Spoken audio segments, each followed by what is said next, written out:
Welcome, everybody. This is one of our series of Facebook Live town halls.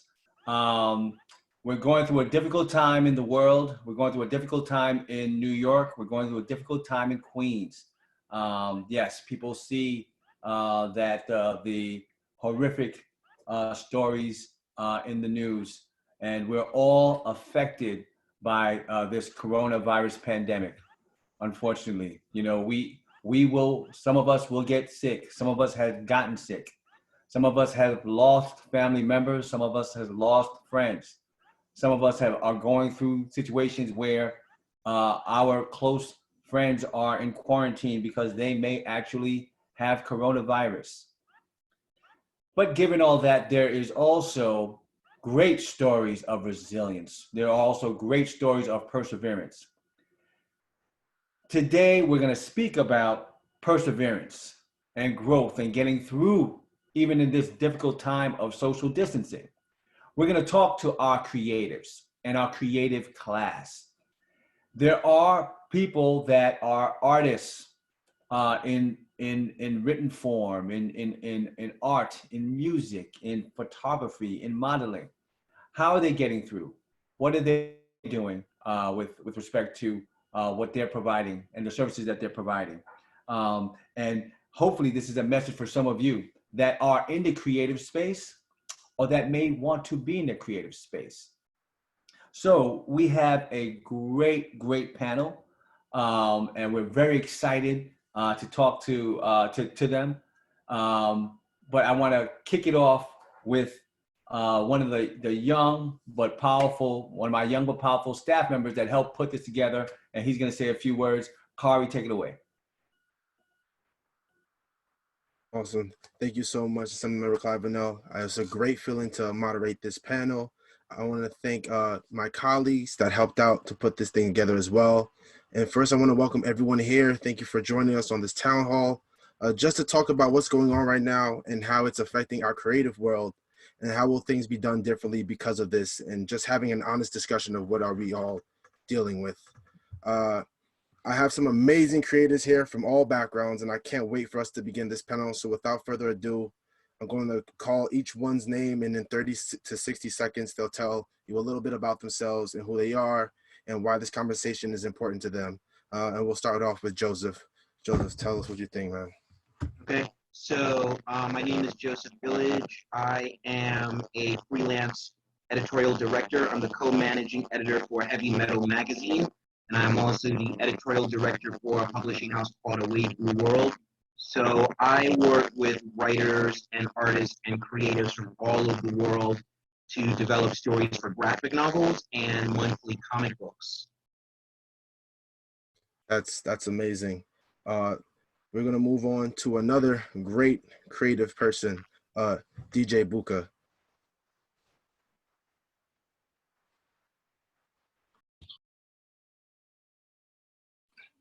Hello, ladies and gentlemen. My name is DJ Buka, aka the Wolf, the Culture Wolf. I'm from New York City, and I am an international DJ. Briefly, I work with majority Afrobeat artists that come from Africa into the States, and I DJ for them, help them with certain resources, and my team as well. I DJ various events all over the world. And yeah, I'm the man that you need to go to if you need sounds anywhere across the world. All genres. That's awesome, man. That's awesome. So we also have two other creators, but they're not in at the moment. But so we'll just get started off by kicking off. What interests you all in getting started with this career? What made y'all want to jump into this? DJ Buka, start us off, please. Of course, not a problem.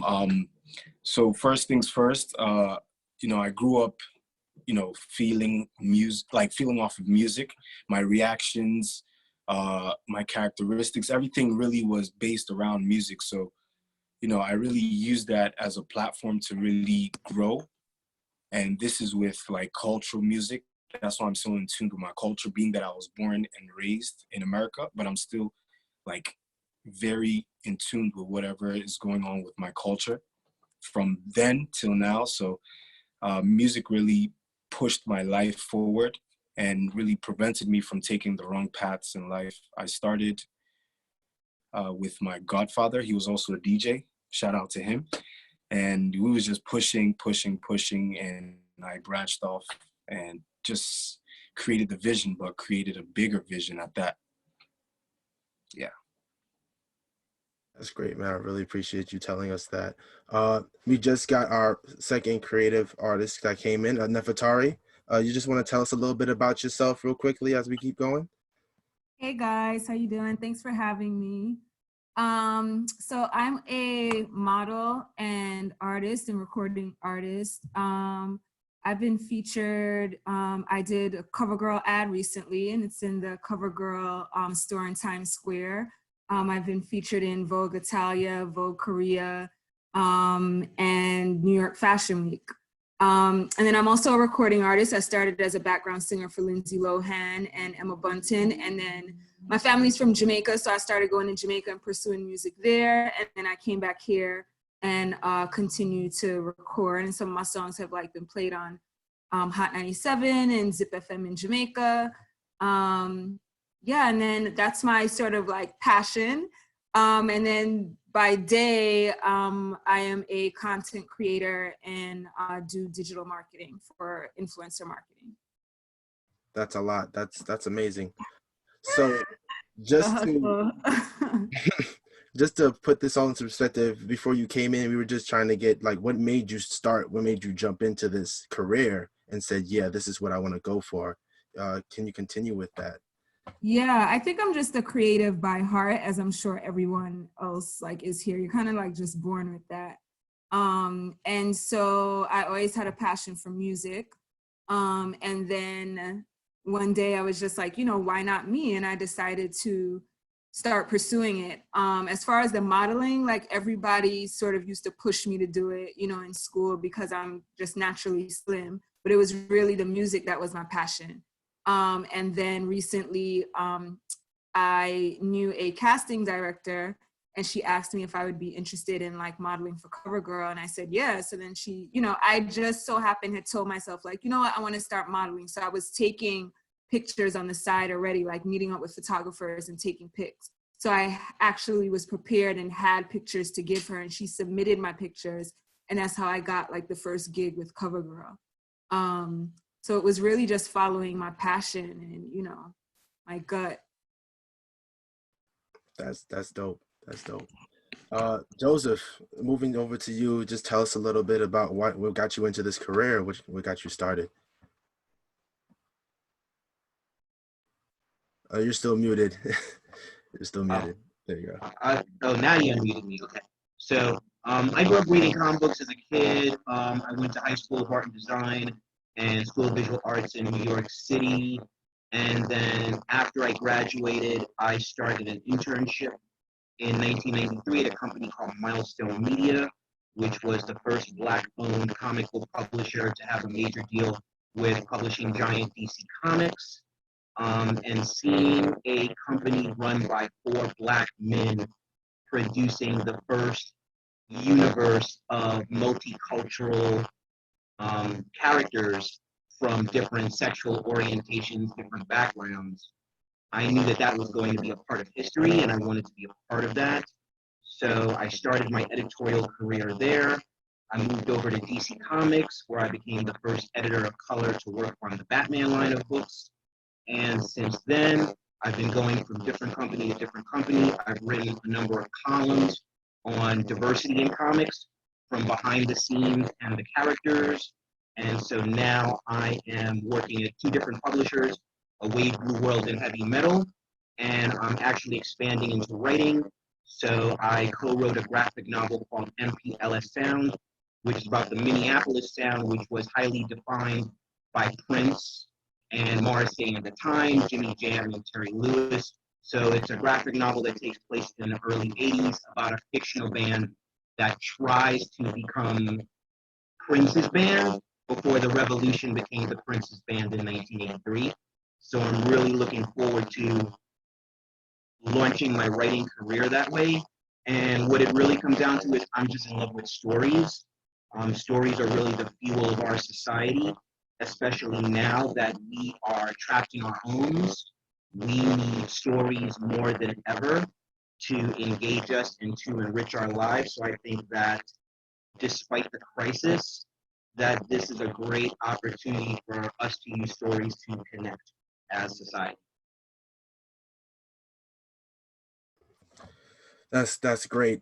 Speaking of Prince, this is a big day as well. Everybody's Right. celebrating Prince, so That's right. for you to bring God up. rest his soul. Mm-hmm. You know, like his impact will be around forever, but Yes. there's never going to be another child of the universe like him. That's just it, right? Prince, Michael Jackson, there are certain people that are unique in and of themselves, and he was truly a passionate innovator. And I think Nefatari, what you spoke about your career about initiative, like Prince was someone who did not wait for opportunities. He made opportunities. Yep. That sounds about right. Those are you mentioned two of the most best creatives ever to exist on Earth. Just to keep going with this, how are y'all adjusting to this now? How are y'all adjusting to being locked up in the house? I'll continue with you, Joseph. How are you adjusting? As you said before, you're working more on MPLS, but what else are you doing? Right. So, as an independent contractor, as a freelance editor, I've been working out of my home for some time, and I basically have a disciplined way of doing it. I treat it like a 9 to 5 job. I get up in the morning, I have some breakfast, I take a shower, brush my teeth, put on some clothes, come to the desk, work for a certain amount of hours, take a lunch break, come back, work some more, and then clock out. I have a separate room that is my home office. So that kind of dynamic has not really been different. The two things that have impacted me significantly is that, number one, society outside is different, right? So I live in the Flatbush area of Brooklyn, and it's like a ghost town. Half of the businesses are closed. Most people, not everyone, which is a problem, but most people are wearing masks, and we're distancing from one another in the stores. We're not hugging each other. We're not giving each other pounds. So outside society is different, and it's less alluring than it usually would be. I find more comfort at home. And the second thing is, for 2 weeks, my wife and I did have COVID-19, and we've been past it for 3 weeks now. We're great and very thankful, but living here in Brooklyn, in New York City being the epicenter, Brooklyn being one of the two boroughs with the highest amount of cases discovered, and going through that as a 50-year-old Black man was very frightening for me and eye-opening. So I came out the other side of this, really making a decision about the pace at which I want to live my life. We try to go at the world's pace, especially as creatives. Like, you try to keep up with the world. The world is going at 150 miles per hour. But the fact of the matter is, the world is going to shred you. The world does not care about you. And so we have to create our own paces, and the world is going to have to align to that. We are going to have to be command of the speed at which we operate, you know? That's huge, and I'm glad to see that you're healthy and well, because yes, it is scary out there now that this is all happening so quickly as well. DJ Buka, just to follow up, just talk to us. How are you feeling about this now, being locked up, not being able to do concerts and stuff like that? So personally, I would say that this is a big eye opener for a lot of things, being that, no one is going outside. So everyone's focus is different. And I'm speaking from a DJ point of view, as an artist point of view, and I'm sure from other aspects. But as a DJ, things change. And like Joseph said, the world is going it's going fast, 150 miles per hour. but you're supposed to go at your pace. You don't have to catch up with the world. So I'm using this time to really find my own pace and really figure out ways I can do certain things. Meaning, if I'm not able to do a concert, maybe I'm able to do something virtually, since that looks like that's going to be the next big thing, even when we're allowed to go outside. So it's really just finding innovative ways to create what's yet to come, and just staying safe at the same time. I have some family members that unfortunately they had coronavirus, but they've recovered from that, and I'm very thankful. I'm very thankful that I'm safe. I'm very thankful that Joseph is better, and his wife. I'm sorry to hear that, and just wish for the best. Yeah. Yep. Thank you. Nefatari, you want to say anything? How you dealing with this right now?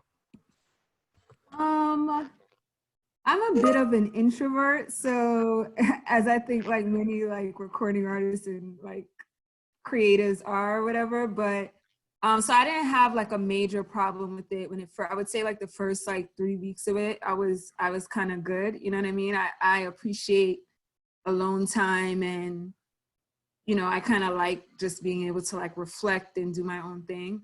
But I will say that, I have noticed like the last like week or two of this, like a lot of my friends, I think, are now beginning to be impacted with their mental health and emotionally. I think it's causing anxiety for some people, as well as myself now. Even like the introvert, is starting to get like, okay, I think as each day passes and the longer it gets, it becomes more surreal.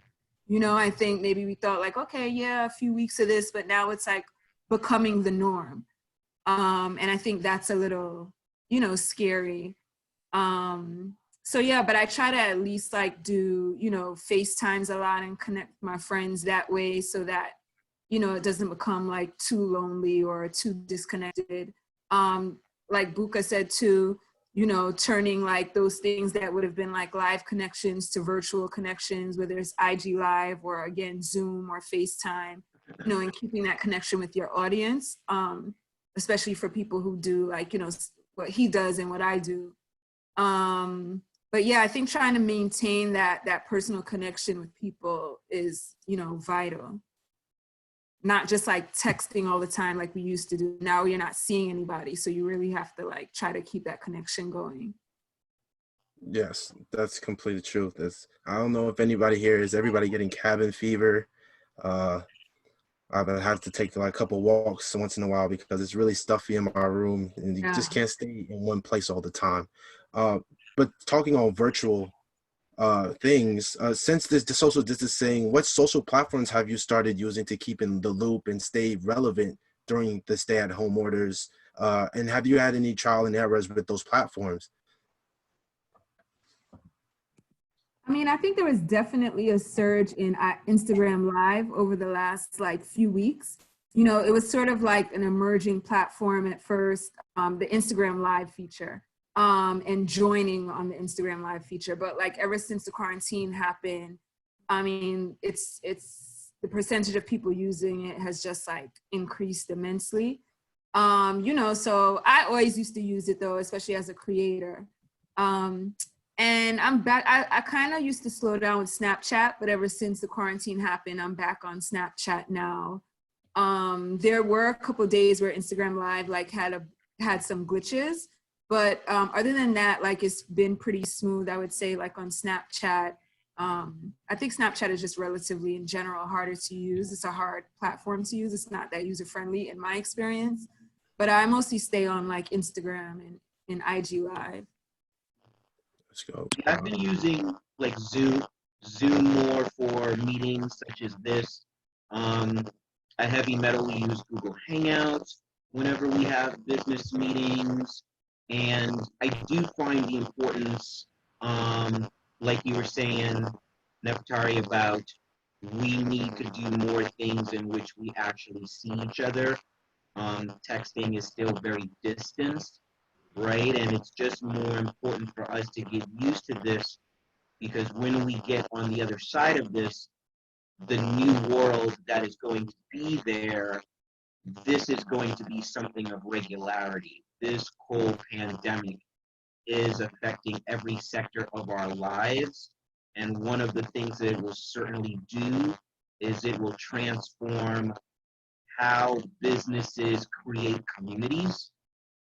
And so we must become adept in these ways so that we don't look at it from a perspective of, okay, it'll be like this for a while. A while may very well be for the rest of our lives. And so we really have to open ourselves up to embrace these platforms. Yep.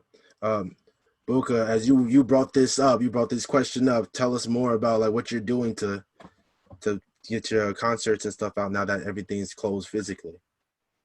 So I'm a strong believer of utilizing your resources, and I feel like everyone understands that Instagram is definitely a huge platform and a huge resource in order to broadcast your business, your talent, whatever the case it may be.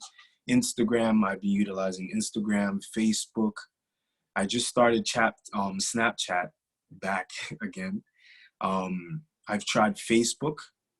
And just these other social media platforms like SoundCloud, I've just been trying to use all of them in order to really just put stuff out there, just keep the content flowing.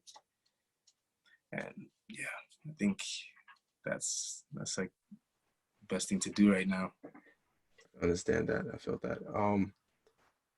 I should ask how are you using this? I feel like we talked on this already, but let's talk on it a little bit more. How are you using this newfound time to work on your craft? Are you trying to work with new technology? Like, are you mixing differently? Are you trying new techniques? Like, what are you doing? Okay, so I wouldn't even lie. Sometimes I would find myself lacking inspiration for the simple fact that I'm just home, and I would DJ like majority of my time at home. And it's sometimes too much time is a little too much time, but I would work on my craft as in mixing. I would try different like tricks while I'm mixing. I would work on branding. I would have meetings with my team. We would just think of ideas that we can, use with our brands. And this is like a long-term type of thing. Like with certain changes that are being made now, how can we basically reach a certain point before it gets there? So it's really just thinking ahead, planning ahead. For sure. Nefatari, he talked about branding. Can you speak on like what you're doing to increase your branding? Yeah, so I've actually just been like planning out with my team how I can elevate my brand and also give my brand like more exposure. So one of the ways that we came up with is to try and connect with people more like on Instagram. So like basically targeting and finding key people that I should be connecting with that can help further my career in different areas, and then figuring out ways to like connect with them. Whether it's just like following that person and engaging with them as much as possible on Instagram, dropping comments, whatever, sending them a DM, anything like that, maybe trying to go live with them. You know what I mean? If they have a bigger following than I do, it might be to my benefit to try and go live with them so that I'm exposed to their audience. Different things like that. So I mean, I think right now too, like that's one of the few options we have, in ways to sort of like elevate your brand. And then also I would say creating content and posting that content to the public as much as possible. So like being more consistent in posting, and then also like pumping out more content, whether it's me like taking more pictures of myself or whatever, a video of myself like doing something, like a screenshot of this right now, you know what I mean? And running it through my stories, like just letting people know what I'm up to during the day and just creating that content so they can see like I'm active, and I'm also keeping that connection with my audience too. I'm not like alienating them. I think this is, especially with this time, I think it's really easy for us to like go ghost on our followers and just like not post as much or not engage with them because we're not doing as much as we used to do. But I think we have to be like mindful of that. Completely, that's right. Joseph, have you been working on anything else for your craft? You was talking about your writing, working on your writing and really pushing it more, and that now that you have more time to work on it. Can you tell us a little bit more about that? You're muted. Okay, there you go. So I'm actually focused more on the editorial right now in terms of my writing. My writing has a pretty good flow, but during the time when I was sick, I lost contact with a variety of writers and artists that I'm working with. So it's very important to reestablish those relationships. I'm finding right now that phone calls, just the experience of talking on the phone with them is really great. So I'm actually having more conversations with them because of this situation going on now, and that's creating more opportunities for brainstorming. It's important that because there's going to be more content out there, that the content that we have is even better, even more distinctive. So we're just really talking about pushing boundaries, and I think that's something as storytellers that we're going to have to do more anyway, just like really push boundaries. So it's actually creatively exciting and inspiring to just be able to dig into the ideas more and being able to talk with people all over the world, kind of get a sense of what their experiences are, what their feelings are, how they're bringing that to the work is also just very helpful for me in kind of understanding what they're going through and having empathy and just trying to work with what they need from me, the kind of support they need or whatever they want to discuss.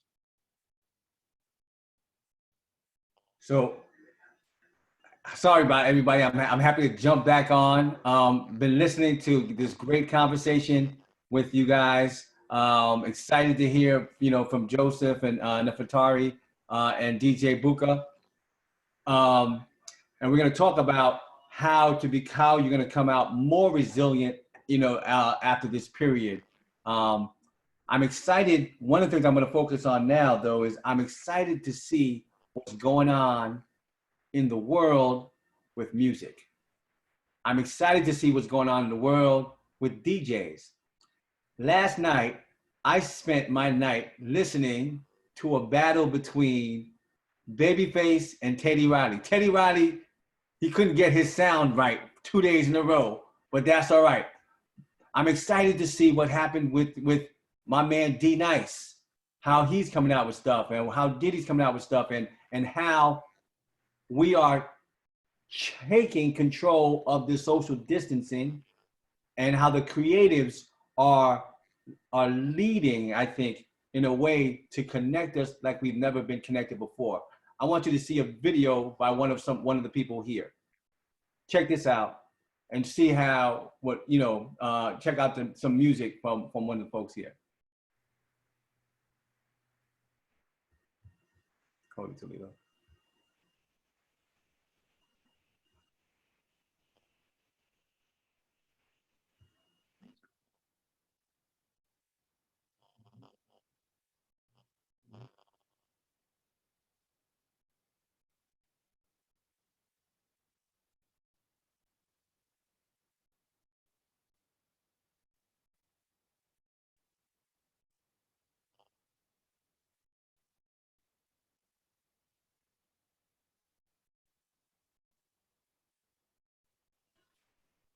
All right, I guess I have to narrate through this because there's no sound. Sorry about the technical difficulties, but if you guys can identify this, that's DJ Buka in action.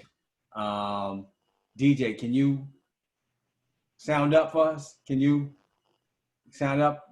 Take him off mute. Give us some sounds. Hello? Yeah, can you give us some sound, DJ? Oh, you want me to play some music? Can you? Yeah, of course, of course. Come on, that's what you do, right? That's what you do. I'm sorry to put you on, on the hot seat, but come on, man, give us some love. Of course. Any suggestions? Well, I'm gonna be selfish. I'm an R&B cat. I like some hip hop. I don't know. Just give me something. Give me something. You're international. Give us a little something. I know they mentioned Prince before, so I just want to pay my respects because I'm definitely a big fan. He's one of the biggest artists that I know. Him and my.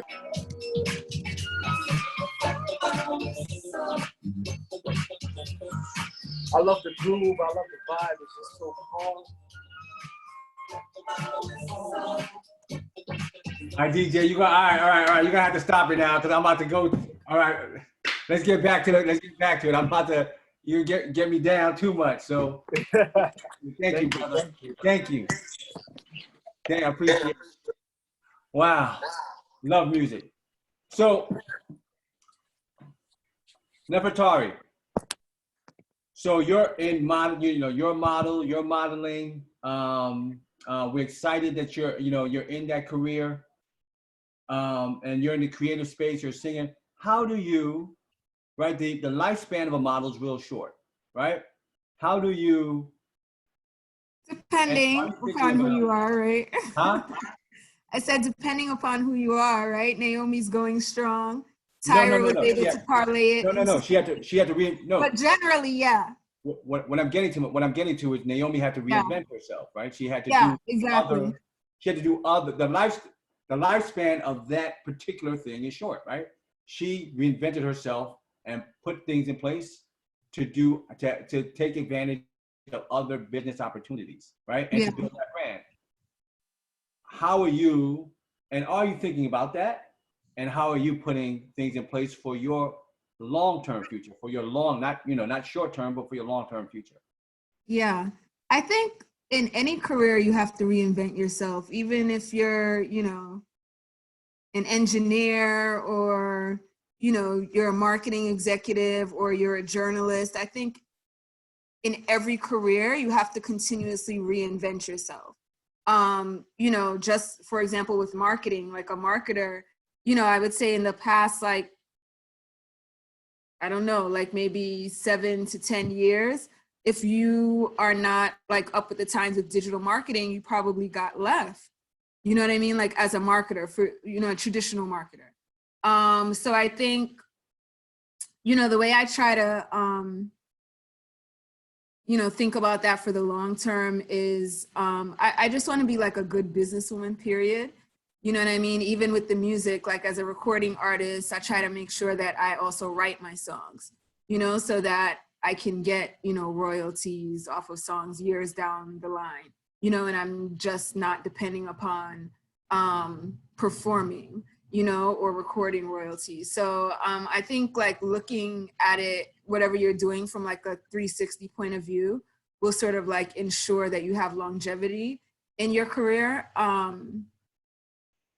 And then I think also building your brand, making sure your brand is solid. So let me talk about your digital marketing. And I'm gonna ask you a selfish question. Should I be on TikTok? And what the hell is TikTok? It depends what you do and what your motive is. I mean, for a business, if it's for your own personal use, like why not, but as a business, I think it does depend what, industry you're in. If you're a scientist, then you probably like don't need to be on TikTok unless one of your goals is to go socially viral. You know what I mean? Like maybe you just have a goal to be one of the most popular scientists on social media. If that's the case, then yeah, you should probably get on TikTok. If your goal is in any industry to market to the Gen Z audience, then yeah, you probably need to be on TikTok because that's where they are. For millennials, it was Instagram for us, but for the Gen Z, it's really TikTok. So I think it just depends on one, what industry you're in, and then two, no matter what industry you're in, if you're trying to market to Gen Z, then yeah, you should be on TikTok. And TikTok basically it's just a platform like Instagram. It's not that much different, but it's just video. So it's video, and the special thing about TikTok is that you can easily incorporate music into it. So that's what kind of makes it interesting and a little different than Instagram, but it's the same thing, video content. So, Joe, Joe's interesting because Joe is an African-American in the comic genre, in the comics space, where we traditionally there's a history of us, but not many of us. And we need to, it's great to diversify that space of fiction, of science fiction, of art. Also, we need to also be more consumers of that art also. Joe, how is, not just for minority folks in the space, how is the art and the industry going to change now after coronavirus? And what should folks in your position do in this in that industry to stand out and to grow? So I think part of it is that we have to make sure that the stories that we tell are really multimedia stories. So if you're talking about the fact that TikTok is a video-based platform, Instagram is a still image-based platform. If we look at these different platforms, then can't we create stories that extend the mythology in different platforms? What if you create a comic book and the comic book has a video component that you show on TikTok, and it has a series of still images that you show on Instagram? I think as creators, what we have to do is come up with multi-platform ideas. And the great thing about stories is that a good story will naturally extend itself that way. It doesn't matter what genre it is. Another thing is that this is a great opportunity to create communities. The Black indie comics scene, those creators, they did an amazing thing where they made a 6-minute video in which one person passed a comic book to another, and each person was showing their own comic book. And it was this amazing display of solidarity in the face of all of us having social distancing. And so as storytellers, we have to figure out how to get the stories to the audience. So, MPLS Sound, what was really interesting about doing that is, how do you communicate music? How do you communicate motion? And so when I was working with my co-writer Hannibal Taboo to think about that, it was really about the lead character of Teresa, a Black woman who in the 1980s in Minneapolis had to go up against a system that was dominated by rock and white rockers. So she was discriminated against because she was a woman. She was discriminated against because of colorism. But her passion is what comes through in the story. The way pages are drawn are almost like music videos. So how can we do stories that will open themselves to extend on different platforms and reach more people? That's what we have to do, because now we're all on the same platform. Right now, geography is irrelevant. We're all here, and so how can we engage you here? So Joe, it's interesting how MPS Sound, the main protagonist is a Black female. When I look at Hollywood, when I look at the big movies, when I look at television, when I look at a lot of these big commercial arts in the industry, rarely do you see these movies, shows, series led by a Black female. So that was to me, was that a bold move that you did on purpose? Is that something that's happening? What's going on in art? What's going on in the culture? Well, I mean, one of the things that when you're looking at entertainment right now, you are seeing more Black women entrepreneurs. You're seeing Ava DuVernay, You know, you're seeing Issa Rae, and something like what Ava DuVernay did, you know, she has a television show, and the television industry is well known for discriminating against Black women, right? When it comes to behind the scenes. So what does she do? She creates a writer's room and a director's pool that is all Black women. There are no men. There's no one there if you're not Black. So basically, it's using the opportunity to address the disparity. So when I was thinking about the lead character here, I can't think about it from a male perspective, which is I walk out the door and by virtue of gender, I have an advantage. I've got to think about it from Teresa's perspective, which has to kind of parallel how Prince, as a Black man, had to navigate the rock scene and the funk scene in Minneapolis, which is you are always fighting. Every morning you get up until you go to bed, you know that you are going to be fighting, and that has to become your fuel. The fight, the struggle for your expression as an artist has to become your fuel. And so that's what I think Black women are doing in entertainment. And I think, you know, in portraying a Black woman, a Black musician, I had to be cognizant of that. I had to be cognizant of the fact that Black women are dealing with burdens that Black men do not. And we have to open ourselves up to examine what those are and try to bring some of those forth in story.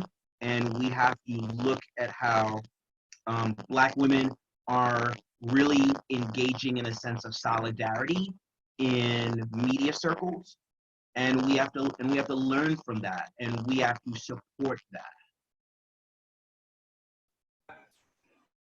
One of the things that I think that is key for everyone, but especially creatives, is taking a proactive mindset and proactive in creating your own opportunities. How do you create opportunities and not sit and wait for opportunities? Have you guys, and anybody can take this, how have you guys been doing things to create opportunities for yourselves and for, you know, economic, marketing, or what have you? Is it okay if I start? Go ahead, bro.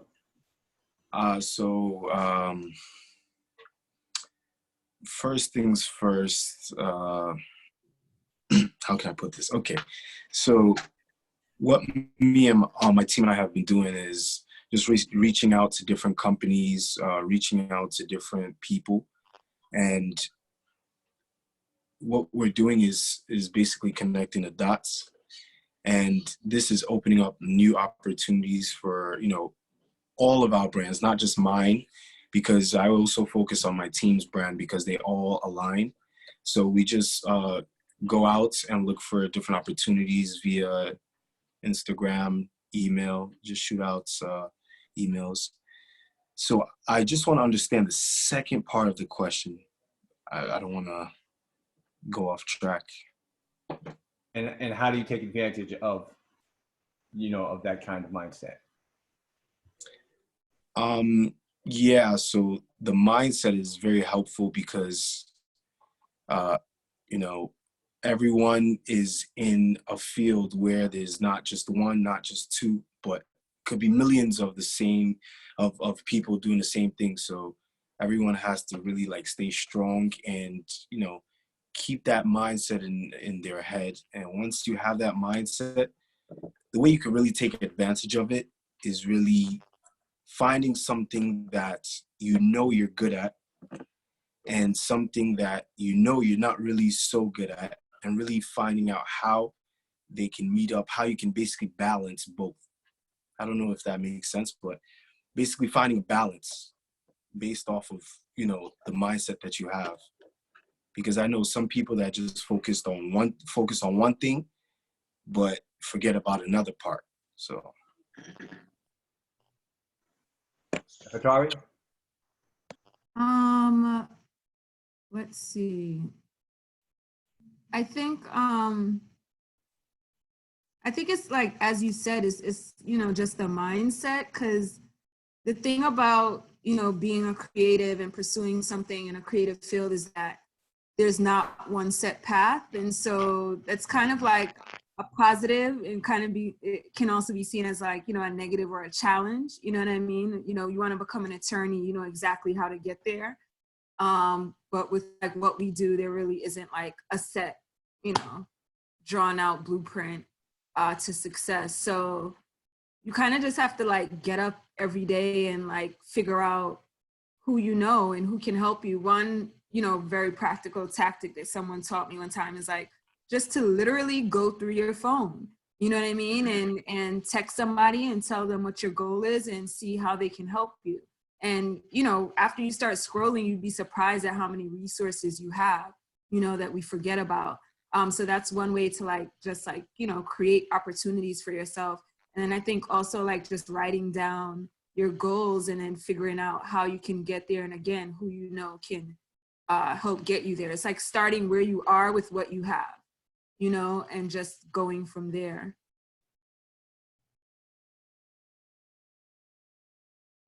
Joe?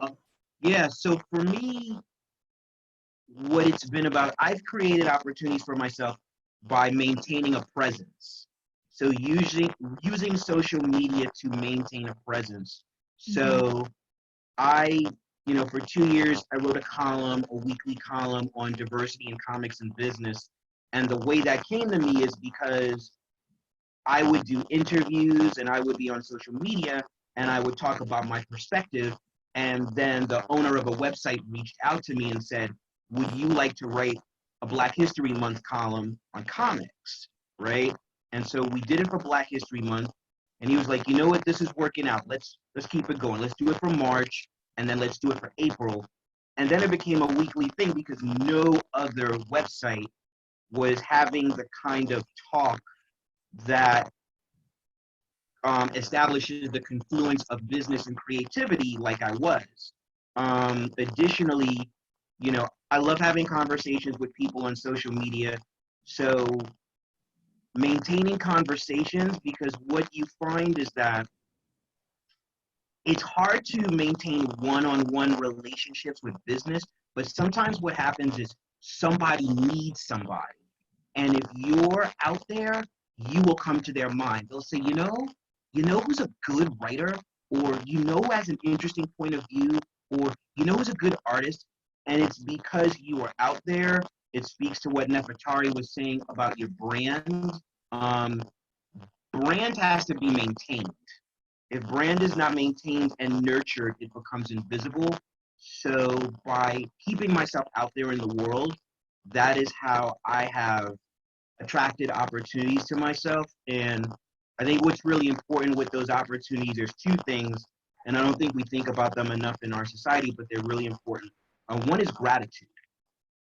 So just being grateful for the opportunities that come your way, because part of it is you, and part of it is luck, and part of it is the creator, whichever creator you believe in. And the second thing is reciprocity. So people will do things for you, and you know, sometimes it's just, hey, if I can ever do something for you, let me know, right? And that may never happen. Maybe it'll happen in 2 years, but that person knows that you appreciated what they did for you. So gratitude and reciprocity are really intrinsic in creative growth and in our society at large. Wow. So look, we're running out of time. So I have one last question before we wrap up. So this is a conundrum or a problem, not a problem, but a challenge for creatives and artists. Should artists can artists afford to only focus on the art? Right? I just need to focus on the art, forget about the business. You know, I just need to focus on the art, and the better I do in the art, that's all that matters. What do you have to say about that? Joe, we'll start off with you. Okay. I would say know your strengths. Now, some people are multi-hyphenates. Like, they're as good as in their creative as they are in their business. If you know your strengths and you know what you're good at and what you're not good at, find people, whether you have to pay them or whether you have to convince them to buy into who you are as partners, that have the strengths that you don't have. As creatives, ideally, you want to do the art, right? That's your gift. But there's a non-glamorous infrastructure under that art that will help you grow your business, deal with copyrights, trademarks, having a lawyer, having an accountant, mentors, things like that. That infrastructure is what is going to allow your art to grow. Nefatari? I think my answer would be they cannot afford to solely focus on the craft.